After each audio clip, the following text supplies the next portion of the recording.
All right, hopefully you guys can hear me okay. I'm going to get the camera situated a little bit better here. There we go. All right, so we've got YouTube going.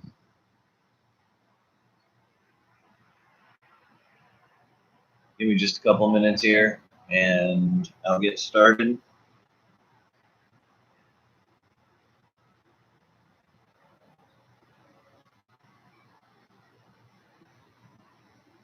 I'm pulling up my Facebook as well.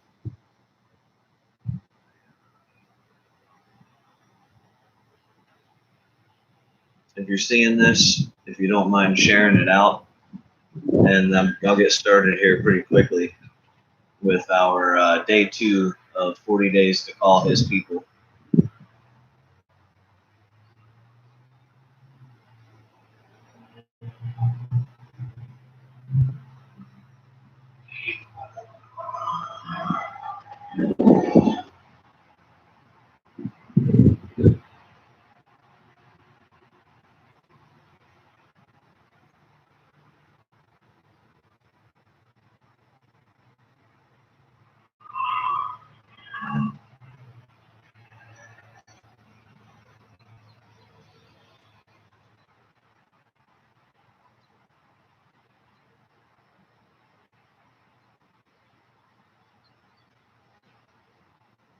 All right, we already got people here. I appreciate you guys being here.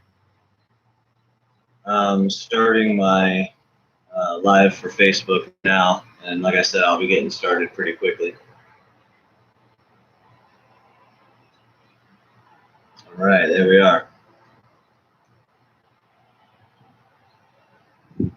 All right, everybody. We've got Facebook, say hi to YouTube. YouTube, say hi to Facebook.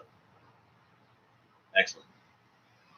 All right, so waiting for everybody to file in on the different streams here, and what we have is day 2 of the 40 days to call on his people, where for 40 days I'm gonna talk about the nation we're living in, the times that we're living in, the what I think has come to me, and what I think is important that I need to share with you guys. So I appreciate everybody getting in here. If you're able to start a watch party or share this out, it's greatly appreciated. I'm on live YouTube and Facebook. So if one of them isn't working for you, go ahead and hop on the other. Appreciate everyone being here. So when it comes down to this 40-day series, there's a lot of things that I want to discuss. There's a lot of things that I want to go over, but I do feel like we have to start at the beginning. I feel like we have to start at the very beginning of what we can find, and then try to bring it all to now to make it make sense. So my attempt to do that is going into just a little bit of church history. And what I mean is we're going to go to the beginning, but I'm just going to go over it briefly. I'm just going to cover what I believe is the root of our problem here, at least one of them. So appreciate, wow, everybody getting here on Facebook. That's a lot of numbers growing there. And to remind everybody, I'm also live on Facebook. If you go to Jeremy Dieter, I'm sorry, on YouTube. If you go to Jeremy Dieter on YouTube, you'll find me there as well.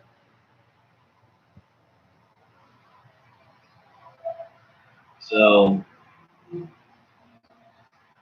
won't be able to put a presentation together every time, but I was able to put a little one together, Lisa and I, this time, along the lines of how I feel I'm being led to do this.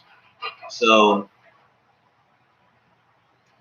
I want to discuss how our nation's Christian patriots can retain and maintain themselves and their lands.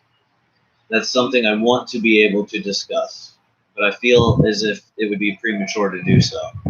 I want to talk about how our church has gotten to where it is today, both for the bad and the good, but I feel like it's too early to do that as well. I look forward to being able to talk about our strength and where it comes from. However, to know who we are, we must know the origins of our history and what may be wrong with it, as well as what may be right.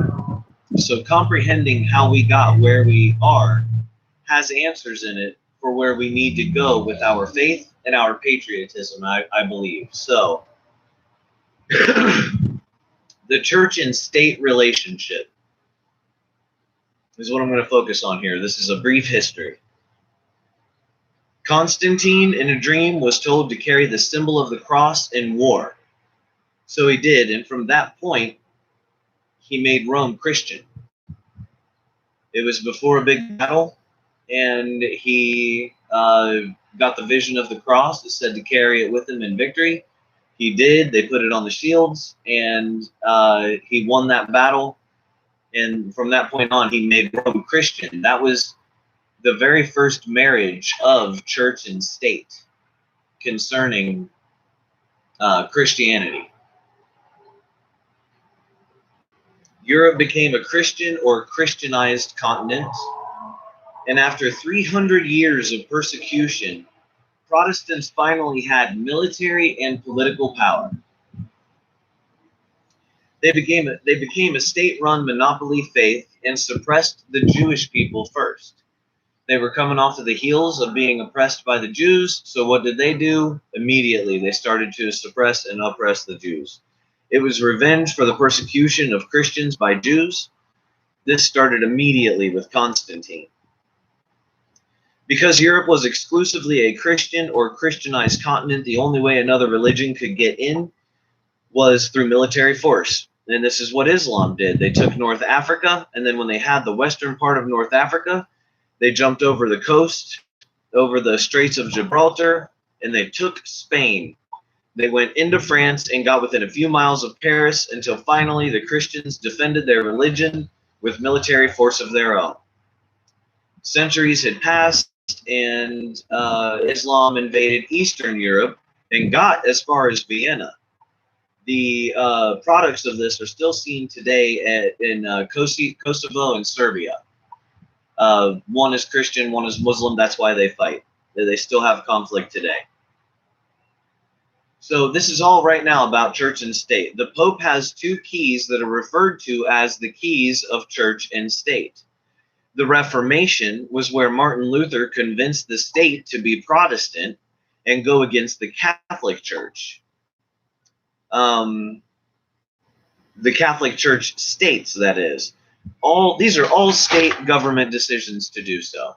These are all state and government decisions to do so. It wasn't like the people made these decisions concerning their religion. They didn't. It's church and state. It was the combining of those. So Martin Luther convinces the state to no longer be Catholic and go against the Catholic states. And then Henry VIII was given the title Defender of the Faith for writing a book that went against what Martin Luther had said. And he was given that title, Defender of Faith, by the Pope, who is obviously a leader of state.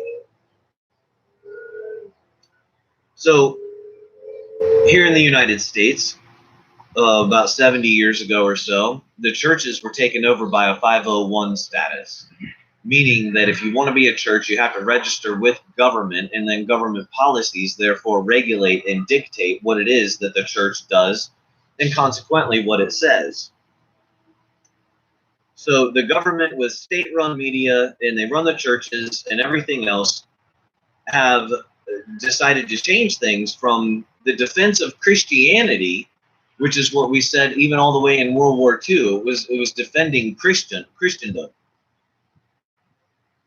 Became the defense of Western democracy. They changed the wording. Of course, they changed the wording on everything, but they changed the wording to defense of Western democracy. The church became the faith community, and that, includes every faith there is. Christianity has become marginalized in the U.S. It was at the center focus of this nation at one point in time, and now it has been pushed to the fringes of society. It's more on the outside looking in. Christianity is no longer a public matter, but a private matter. Instead of being the guide for local and national social life, it's what you do behind your own closed church doors. So instead of Christianity being the priority, the thing that guided what the nation did and said, it from the oaths that people took to be public servants to our daily lives, plurality has taken its place. And that's the all is one, everything is the same, blah blah blah. Plurality took its place. So all of this sponsored and facilitated by what? Government policy. So where does this put us today? Even though Americans have been born in labeled Protestant homes for 70 years, meaning that home is a Protestant home because the parents are, for 70 years, those same homes have been creating non-Protestant children and grandchildren. We have taken advantage of our privileged position and taken it for granted. What was once a Christian nation or a Christianized nation has collapsed, and now Christians are working in the transitionary mission field of what was once their nation. These are more like pagan lands now.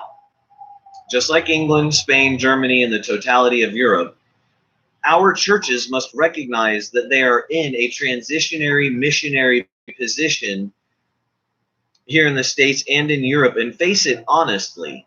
We must recognize that our churches, and this is what we need to recognize, that our churches do not belong to us, but the state. They belong to the state, and we have to reclaim them.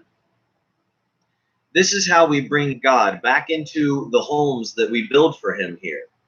When we say this is God's church, and we're building God a church, this is how we get him back. We take government out, because government creates these policies that take away the heart of God. If you're wondering what's happened to your nation, there's the brief history and the explanation for where we are today. Part of the explanation, anyway. We have to recognize that our churches no longer belong to us, but to the state, and reclaim them. This is how we bring our God back into the homes that we build. Patriot. Okay, now here's my question, because this is right at the core of these 40 days for me. We all are familiar with the Patriot movement, and we're all familiar with the infighting that the Patriot movement has. So we also know the Patriot movement it gets attacked by other people, but we've seen it effectively try to destroy itself time and time again. And I've wondered why, because it doesn't seem natural. It doesn't seem normal. It seems excessive. That every time the Patriots seem to start to get a foothold to freedom, they lose it through infighting. They lose it through bickering. They lose it through confrontation with each other and with themselves. And I wonder, is that God stifling the Patriot community? Or is it because of our nature, we're not able to do it without God? I'm just wondering here. I'm throwing up these questions. These are things that have hit me. I want to know. These are good people, and they're trying very hard. How is it that they're not more successful? So this is part of my major line of questioning for doing these 40 days, and I appreciate you joining me here on day 2.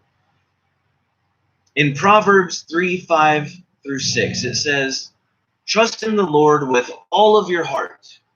So if you're spending most of your time with a broken heart, where you're worried about this nation and you're fearful about this nation, your heart's in the wrong place. Trust in the Lord with all of your heart. So let that be first, and whatever comes after that secondary. Trust with all of his heart. And if you're trusting with all of your heart, rather, if that's what you're doing, then that love that you have for God and God has for you is going to cover a multitude of sins. So trust in God. What is your relationship with God? Is your God this big? Or is your God immeasurable? Trust in God that he does love you and that he has your back, that he has the best interest for you. Lean not on your own understanding. He says it right there. Lean not on your own understanding. What is the Patriot community doing? Is it leaning on its own understanding? Or do you see where they say, by God's will? When you're in the chats with Patriots, are they talking about God? Are they talking about the nature of God, the heart of God, the character of God? Are they saying, this is what God wants me to do? This is what God wants me to say? Because if you're not leaning on your own understanding, you have to be leaning on something, some understanding. And that would be God's, the understanding he wants you to have, his understanding. In all of your ways, submit to him. We have a problem with this. I have a problem with this. Our nation is very headstrong and has a problem with submitting. But if we know that our God is immeasurable and we have an intimate personal relationship with our God, then our submittance to him is our love to him. It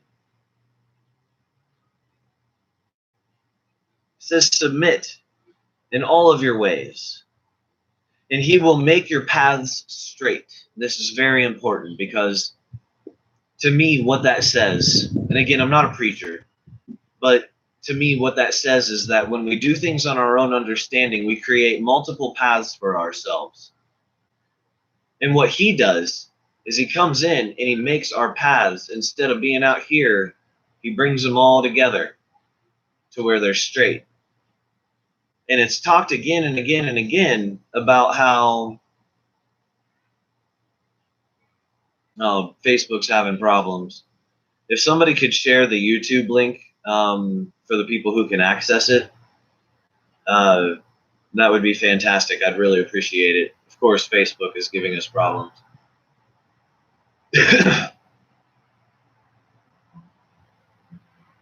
And one of them says that I'm frozen. Yeah, you'll have to go out and come back in. I apologize, guys. So it says in Proverbs 6, and he will keep your paths straight. And like I said, to me, what that says is you create a lot of paths for yourself, a lot of different directions that you can go. But there's one path that is the path of sanctification. One path, just one. And so what he's going to do is he's going to make all of your paths straight. He's going to put you back on that path of sanctification. So what does God want us to do here, though? I mean, what is it now, right? What should we be doing? I believe we have to reclaim Jesus. The greatest commandment is love thy Lord, thy God, with all your heart and all your might. The second is to love one another as he has loved us. So what he's telling us to do is love, that love is the answer. Well, why? Why? Because I mean, to especially to a non-believer or somebody who really doesn't understand, that does profess to be a Christian but really doesn't understand, that almost sounds corny. Like, why love? I don't understand love. But listen to this. Because you will not defend what you do not love. And if you do not know God, then you cannot love God. And you will not defend God or fight for God. Also, you don't know how. If you haven't read his words, then you don't know how to fight for him. You don't know how to stand for him. You don't know how to use the sword to speak for him.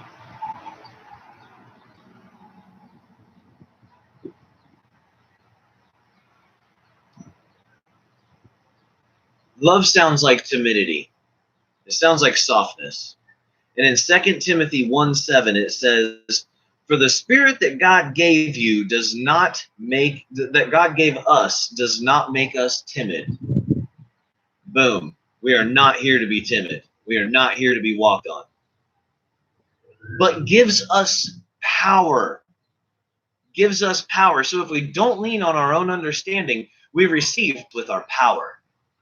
That way we understand it through the confines and the principles of love. I feel like he gave us the tools that we need. So maybe the Patriot community needs to learn how to love itself. And the best way, maybe the only way to do that, is through God. I'm sorry it's so noisy here. I am right outside of Rickenbacker Airport, one of our Air Force bases. And it's a very busy military installation, so you guys are going to hear these trucks the whole time I'm here. I apologize for that.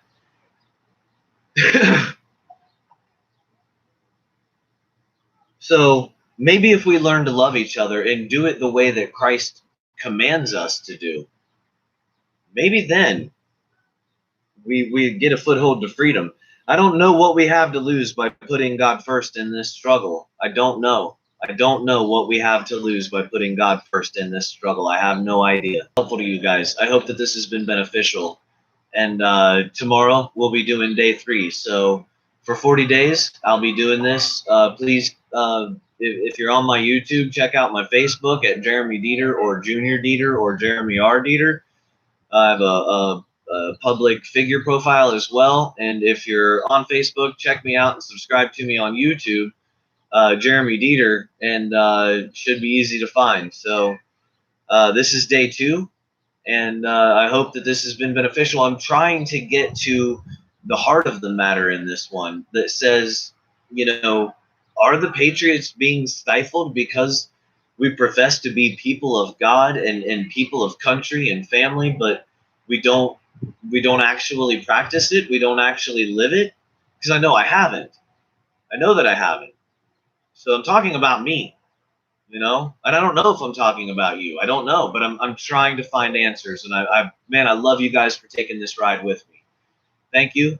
And we'll be doing this tomorrow too. It'll be day 3. So enjoy your day, guys. Have a good one.